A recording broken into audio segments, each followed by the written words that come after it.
Bonjour, bonsoir les amis, j'espère que vous allez bien, que vous êtes en forme, que vous avez la pêche. Alors, je voulais faire cette vidéo parce qu'il y a eu cette grosse news, alors j'étais en train de bosser, c'est une énorme news, c'est Biden qui dit officiellement on ne veut plus de Poutine au pouvoir. Vous imaginez ce que ça veut dire? Ça veut dire qu'on est dans l'escalade de l'escalade, c'est-à-dire que là maintenant, les jeux sont faits et le président de la première puissance économique militaire au monde il dit ouvertement, on doit dégager Poutine. Vous imaginez? Donc c'est très très grave ce qui est en train de se passer actuellement. Mais ce qui est incroyable, c'est en fait ça ne date pas d'aujourd'hui. Hein, ça fait plusieurs jours, plusieurs semaines qu'on voyait Biden taper. Je l'avais même dit dans mes vidéos, je disais voilà, les États-Unis ils vont y aller et Biden il est très très véhément. Et bien évidemment qu'il y a des risques. Je vais vous en parler dans cette vidéo. Alors tout d'abord, bon, il y a voilà cette mesure où on va taper les élites russes, on va taper les législateurs, les parlementaires russes, et bien évidemment, voilà, il y a des mesures pour réprimer les efforts de la Russie. C'est-à-dire que le but, c'est de faire en sorte que l'économie russe soit complètement chaos. C'est-à-dire que même les boîtes occidentales qui bossent avec la Russie, KO. Les boîtes chinoises qui veulent bosser avec la Russie, on va leur dire non, non, non, non, on va vous sanctionner si vous bossez avec la Russie. Et vous voyez ici, l'Union européenne et le G7 informeront les organisations internationales qu'à partir de maintenant, ils ne doivent plus opérer en Russie, selon les normes du business as usual, a déclaré le responsable, etc., etc. Et puis voilà, l'objectif c'est ça, c'est de supprimer méthodiquement les avantages et les privilèges dont la Russie jouissait autrefois en tant que participant à l'ordre économique international. Encore une fois, malheureusement, cette attaque et bien évidemment l'invasion de l'Ukraine par la Russie, clairement, était une énorme erreur de la part de Poutine. Je l'avais déjà dit. Euh, et le problème, encore une fois, c'est le peuple russe, le peuple ukrainien, et puis bien évidemment, malheureusement, la planète qui va en souffrir. Parce que clairement, il y avait peut-être des raisons, et encore. Pour moi, rien ne justifiait cette invasion. Et le pire, c'est que la Russie va perdre énormément de terrain avec tout ça. Bien sûr, je peux me tromper, et bien sûr, on aura, mais là, ce qui est en train de se passer, c'est clairement pour moi dramatique. Et là où les États-Unis sont extrêmement forts, c'est finalement la Russie, hein, son point fort, c'était l'énergie. C'est toujours l'énergie. C'est-à-dire que voilà, c'est l'un des principaux pays exportateurs de pétrole au monde et le gros hein, du gaz importé en Europe se fait par le biais de la Russie, notamment pour l'Allemagne. Et donc, l'Allemagne est un petit peu bloquée, c'est-à-dire j'arrête mon business avec la Russie, je mets en danger mon économie. Et là, l'Union européenne vient de conclure un accord avec les États-Unis et cet accord, c'est justement renforcer la sécurité énergétique de l'Ukraine et de l'Union européenne pour l'hiver prochain et le suivant. Et donc, bien sûr, il y aura des conséquences. Bien sûr, ça ne veut pas dire que les prix vont s'effondrer, mais je l'avais déjà dit dans une autre vidéo, j'avais dit les prix sont tellement élevés que si ça continue, bah, c'est la révolte. Donc les pays européens et même les États-Unis ne peuvent pas se permettre d'avoir des prix extrêmement élevés et même la Chine ne peut pas se permettre d'avoir des prix extrêmement élevés. Donc on a la Chine, les États-Unis, l'Europe qui vont faire pression au sens où bon, ils sont des acheteurs, d'accord. Donc vous avez les vendeurs, les offreurs, à savoir l'Arabie Saoudite, les pays de l'OPEP, la Russie, qui exportent le pétrole, qui vendent du pétrole, et vous avez les acheteurs, les pays acheteurs, et notamment l'Europe, qui a une grosse dépendance et qui importe quasiment tout son pétrole, ce qui n'est pas le cas des États-Unis. Les États-Unis, ils ont quand même pas mal de puits, même si voilà, il y a eu de gros problèmes avec le Covid. Mais on est aujourd'hui dans une situation où clairement l'Union européenne est dépendante de la Russie et Poutine le sait et Poutine a exercé finalement cette pression grâce au pétrole qu'il possède. Et là, avec cette comment dirais-je démarche, bah, l'idée elle est là. Hein, c'est les États-Unis ont déclaré hein, qu'ils allaient travailler avec les partenaires internationaux pour fournir au moins, alors partenaires internationaux, c'est le monde entier, hein, donc hormis la Russie, pour fournir au moins 15 milliards de mètres cubes supplémentaires de gaz naturel liquéfié à l'Europe cette année. Et le but, encore une fois, c'est de mettre fin à la dépendance de l'Europe vis-à-vis du Kremlin. Et pour la Maison-Blanche, ces volumes vont encore augmenter par la suite. Biden a parlé d'une initiative révolutionnaire conçue pour accroître la sécurité énergétique. Mais ça, encore une fois, rappelez-vous, je l'avais dit dans une autre vidéo, précédente vidéo, où je disais vraiment, on va pas permettre, parce que, encore une fois, c'est très dangereux d'avoir un pétrole qui a 200 $, 300 $. Ça y est, c'est le chaos. Et là, on utilise les gros moyens et les moyens de pression. D'accord? C'est-à-dire, je suis sûr qu'il y a eu des grosses tractations pour arriver à ce point-là. Mais ça veut dire quoi également? Ça veut dire que Poutine, il est piégé. Parce que, justement, il dépend du russe, des exportations de pétrole, de gaz pour son budget. Et donc, aujourd'hui, il aura de moins en moins de moyens de pression.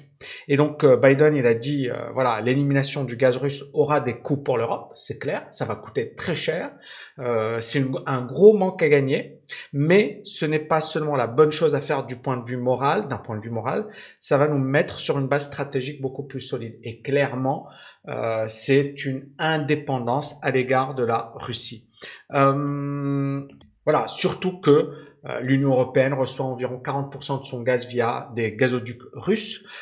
Plusieurs traversent l'Ukraine et les revenus du pétrole et du gaz russe sont considérés comme responsables de 43% du budget du Kremlin entre 2011 et 2020, c'est-à-dire que le gros du budget de Moscou, ça dépend du pétrole et du gaz. Parce que c'est pas un pays, voilà, bien sûr, il y a des cerveaux, etc. Mais c'est pas un pays qui a une industrie qui exporte fortement, qui innove. C'est pas la Chine, c'est pas l'Europe, c'est pas les États-Unis, etc. Donc, on est réellement dans une situation où aujourd'hui, la Russie, et notamment Poutine, est de plus en plus en difficulté. Et justement, le discours de Biden, il s'est musclé et on le sentait venir. Moi, je le sentais venir parce que là, récemment, le gouvernement américain a accusé officiellement la Russie d'avoir commis des crimes de guerre en Ukraine. Ça veut dire que c'est vraiment un point de non-retour. C'est-à-dire que quand les États-Unis, et si les États-Unis s'engagent aussi fortement, Biden a accusé Poutine de boucher, de crimes de guerre, il doit être dégagé du pouvoir. Ça veut dire que là, les États-Unis, ils ont mis la totale. Encore une fois, est-ce que c'est une bonne chose? C'est ça. Et je vais en parler à la fin de la vidéo. Est-ce que c'est une bonne chose? Est-ce que c'est la meilleure manière de procéder? Est-ce qu'il faut annoncer son jeu? D'accord? Parce que c'est ce que fait Biden. Biden, il dit ouvertement, on va dégager Poutine. Mais quelle sera la réaction de Poutine? Et c'est ça le truc. Et vous voyez ici Anthony Blinken, qui est secrétaire d'État américain, qui dit, voilà, la Russie a commis des crimes de guerre. Ils disent, voilà, les forces russes ont détruit des immeubles d'habitation, des écoles, des hôpitaux, des infrastructures critiques, des véhicules civils, des centres commerciaux, des ambulances, tuant, blessant des milliers de civils innocents. Crime de guerre. Crime de guerre. Et là, encore une fois, on monte d'un cran au niveau du conflit. Et justement, on considère que cette guerre, c'est une énorme erreur de la part de Poutine et qui va réellement faire très mal à la Russie pour les prochaines années, mais même peut-être les prochaines décennies, mais au moins les prochaines années. Donc voilà, il y a 3,5 millions de civils qui ont quitté le pays. On a des centaines de milliers qui ont perdu leur maison. Voilà, il y a eu des bombardements, des morts, etc., etc. Vous voyez, c'est catastrophique. Et clairement, on est dans une situation où, voilà. C'est très difficile à comprendre et en même temps, pour Poutine, c'est très difficile de revenir en arrière. Ça y est, il est parti le mec. Il peut plus revenir en arrière. C'est ça le problème. Et c'est ce qui nous amène à ça. Biden qui dit Poutine ne peut pas rester au pouvoir. Et la question qu'il faut se poser, c'est à quoi joue Biden? Est-ce que Biden, parce que pour pouvoir dire ça, ça veut dire que soit les États-Unis sont quasiment sûrs de leur coup. Ils savent que Poutine il va sauter. soit Biden, il s'emporte un peu, d'accord? Et dans ce cas, c'est dangereux. Pourquoi? Parce que bah, le problème ici, il est là, c'est que Poutine, il a commis une énorme erreur, il a commis des crimes, il a fait quelque chose qu'il n'aurait jamais dû faire. Et bien, Poutine va se dire, j'ai plus le choix. Je suis dos au mur et je vais tenter le tout pour le tout. Est-ce que vous voyez ce que je veux dire? Et c'est ça ce qui fait peur. Et c'est là où on se dit, mais est-ce que Biden, là, il est en train, soit, il a quelque chose en main et il sait que Poutine, il va sauter, mais ils ont les éléments, ils ont toutes les infos, d'accord? Donc, peut-être.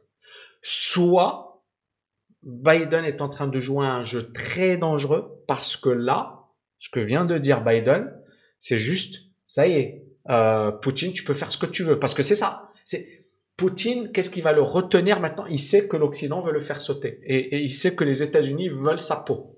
Et veulent sa tête. Parce que c'est ça. C'est ne peut pas rester au pouvoir, ça veut dire on va te dégager. On va te sortir de... Et donc là, à partir de là, c'est qu'est-ce qui se passe? J'aimerais bien que vous me disiez en commentaire ce que vous en pensez. Et donc pour moi, les conséquences pour les marchés financiers, bon, c'est une chaîne d'économie, de marchés financiers, pas de géopolitique, même si ça nous intéresse un petit peu, d'accord? Je suis pas un spécialiste de la géopolitique, mais du bon sens quand même, hein, du bon sens. Et donc, pétrole, on l'a vu, il avait chuté, là il repart à la hausse, d'accord? Pour le moment, le pétrole, il est toujours haussier. Ensuite, les indices. Alors, les indices, on a eu un rebond. C'est intéressant ce qui s'est passé avec les indices. On a une forte baisse du Nasdaq, d'accord, le Nasdaq est passé de 408 à voilà 317, c'est une perte de 22% depuis les plus bas. Et là, il est en train de se reprendre. Donc, maintenant, la question, elle est simple, c'est qu'est-ce qui a changé? Qu'est-ce qui a changé? Est-ce que l'économie est au beau fixe? Non. Est-ce que la crise est finie? Non. Est-ce que on va connaître une croissance économique forte? Non. Mais qu'est-ce qui fait monter les marchés? Probablement l'anticipation d'une fin du conflit. Peut-être qu'il y a des gens qui ont des infos, d'accord? Probablement le fait de se dire, bah, dès qu'il y a la fin du conflit, bah, on a de bonnes opportunités et il faudra acheter. Et puis, probablement le fait que certains traders, certains investisseurs se disent, comme on a eu une crise, on va avoir la même chose que le Covid. On va mettre encore plein d'argent et on va faire encore gonfler artificiellement les marchés financiers. Maintenant, le problème, il est là. C'est que c'est malsain. Ce qui est en train de se passer est très malsain. Et clairement, la situation de krach dont j'ai parlé, Grantham et compagnie, bon, on a eu quand même 20%, c'est pas rien. Mais est-ce que on peut considérer qu'on a des points bas et que le marché va repartir directement à la hausse? En fait, ça dépendra du conflit, de comment les choses vont évoluer. Parce que si, il y a deux grandes possibilités, d'accord? Première grande possibilité, c'est quoi? C'est, je vais tout effacer, comme ça va être plus sympa. Alors, première possibilité, c'est très simple. C'est qu'on a une situation où le conflit s'aggrave, mais s'aggrave vraiment. Et donc, voilà, bon, après, c'est krach historique. Bombe nucléaire, vous comprenez ce que je veux dire. Ça, c'est quelque chose dont on ne veut pas. D'accord? Ça, c'est la première situation, le cas extrême. Deuxième situation, ça va être une situation où bah, ils vont injecter des liquidités et on va saluer, et peut-être que Poutine il va être sorti, peut-être que il y aura, parce qu'on est bien d'accord qu'il n'y aura pas de paix là maintenant, hein, soit on remplace Poutine par quelqu'un d'autre, soit, mais il n'y aura pas de paix. Biden est allé tellement loin et encore une fois, je ne dis pas que c'est bien, je dis pas, moi je pense que non. Moi je pense que, mais peut-être que les Américains, ils ont quelque chose. Parce que Biden ne va pas dire quelque chose, ou alors il est con, il a complètement à côté de la plaque. Mais je ne pense pas que Biden, aujourd'hui l'homme le plus puissant au monde, puisse dire quelque chose s'il n'a pas déjà des infos. D'accord? Donc moi, pour moi, il y a probablement un truc qui est en train de se tramer. Et donc, dans ce cas, qu'est-ce qui va se passer? Ben, clairement, ça va être un soulagement. Et soulagement, c'est-à-dire on peut avoir comment dirais-je, un rallye haussier pour marquer le coup et dire ouais super, on a évité le pire, etc. Donc on peut avoir un marché qui monte. Maintenant, ça ne veut pas dire qu'on est sorti de la crise, ça ne veut pas dire qu'on est dans une situation qui... Non, la situation elle est toujours pourrie. D'accord? On a des dettes colossales, on a une inflation qui est extrêmement forte, on a un risque de ralentissement économique, on a un risque de... Vous voyez ce que je veux dire? Donc il faudrait être très technique. Et clairement, aujourd'hui, on est dans une situation où tout est possible. Et c'est pas de la langue de bois, je m'en fiche. C'est clair, tout est possible. C'est-à-dire qu'il y a des choses qui nous échappent. Et c'est pour ça qu'aujourd'hui, moi, pour moi, la clé pour réussir sur les marchés aujourd'hui, c'est le money management. Il faut avoir travailler avec les options, travailler avec un risque limité, bien connaître. C'est-à-dire la volatilité aujourd'hui est historique. C'est du jamais vu dans l'histoire. Et donc, il faudra être extrêmement prudent, les amis. Voilà, j'espère que vous avez kiffé cette vidéo. Encore une fois, je bossais, et puis il est tard d'ailleurs à Dubaï, il est 23 heures à Dubaï. Mais bon, voilà, j'ai tourné cette vidéo. J'espère que vous avez kiffé, que vous avez aimé. N'oubliez pas de la liker, de la partager. Je vous dis à bientôt. Ciao, ciao, ciao, les amis.